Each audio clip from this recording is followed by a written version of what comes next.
আমার রান্নাঘরে তোমাদের স্বাগত। আজকে আমি লতি চিংড়ি করে তোমাদের দেখাবো। কড়াতে আমি সর্ষের তেল দিলাম, গ্যাসটা আমি আগে থেকে জ্বেলে দিয়েছি। প্রথমে আমি চিংড়ি মাছগুলো হালকা করে একটু কড়ায় নাড়িয়ে নেব।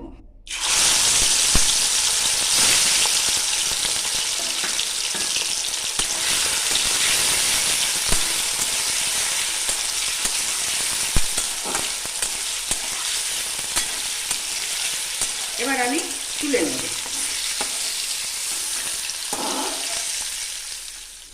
কড়াতে আমি কালো জিরে ফোড়ন দিলাম, আর দিলাম দুটো কাঁচা লঙ্কা, পেঁয়াজ আর রসুন একসাথে রেখে দিয়ে দিলাম।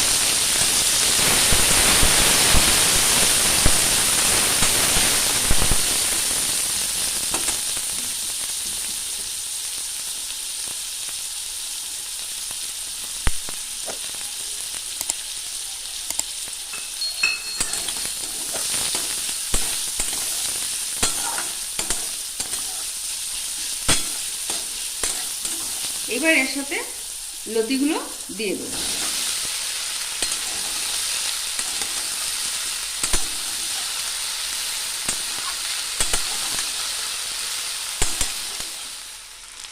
এবার আমি নুন দেব। গ্যাসটা এতক্ষণ আমি আস্তে করেই রেখে করছি, তোমরাও গ্যাসটা আস্তেই রেখে করো, নাহলে তলা আটকে যাবে। নুন দিয়ে দিলাম।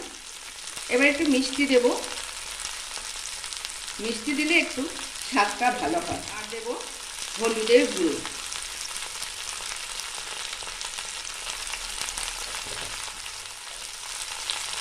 আর একটু কাশ্মীরি লঙ্কার গুঁড়ো, একটু রং হওয়ার জন্য।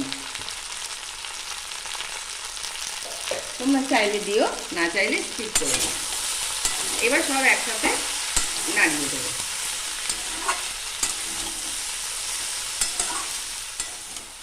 আমি সব নাড়িয়ে দিয়েছি।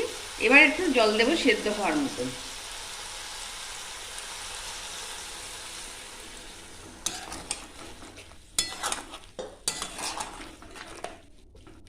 জলটা দিয়ে একটু নাড়িয়ে দিলাম।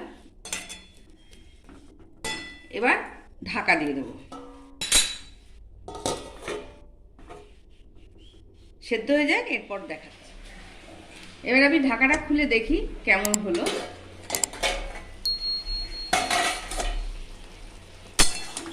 লতিগুলো আমার সেদ্ধ হয়ে গেছে। এরপর আমি চিংড়ি মাছগুলো দিয়ে দেবো।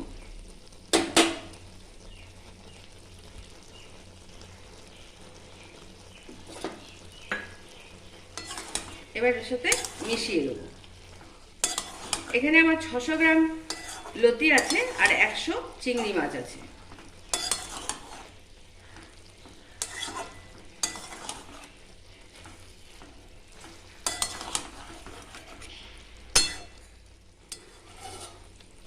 আবার ঢাকাটা দিয়ে দিলাম জলটা মরার জন্য।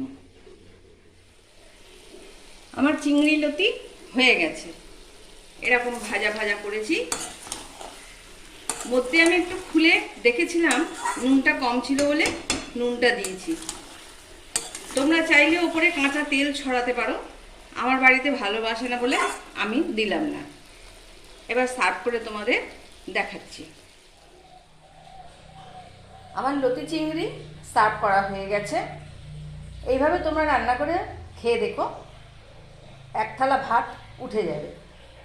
আমার এই রান্নাটা যদি তোমাদের ভালো লাগে তাহলে লাইক, শেয়ার, কমেন্ট করো। সাবস্ক্রাইব করতে ভুলো না। পাশে বেল আইকনটা প্রেস করে দিও। নতুন রান্না যখন আবার ছাড়বো তোমাদের কাছে সবার আগে পৌঁছে যাবে। বেশি বেশি করে বন্ধুদের সাথে শেয়ার করো। বাই।